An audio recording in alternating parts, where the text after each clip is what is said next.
ఆయన పాదపీఠము భూమి. నీకోసం ఆయన ఈ భూమి మీదకి వచ్చి సిలువను మోసి సిలువ మీద చనిపోయి ప్రాణం పెడితే నువ్వు ప్రభు కోసం ఏం మోస్తున్నావు? గుట్కాలు మోస్తున్నావా? సిగరెట్లు మోస్తున్నావా? క్వార్టర్ సీసాలు మోస్తున్నావా? అసభ్యకరమైన మోస్తున్నావా? ఏం మోస్తున్నారు మీరు? ఆయన చెప్తున్నాడు, తన సిలువను ఎత్తుకొని నన్ను వెంబడింపని వాడు నాకు పాత్రుడు కాడు.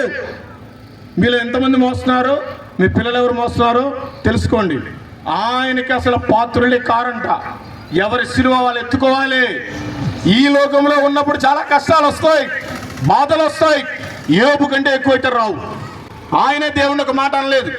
ఆయన సిలువను ఆయన ఎత్తుకొని ఇంకా దేవుని స్తుతిస్తున్నాడు. మరి నువ్వేం చేస్తున్నావు?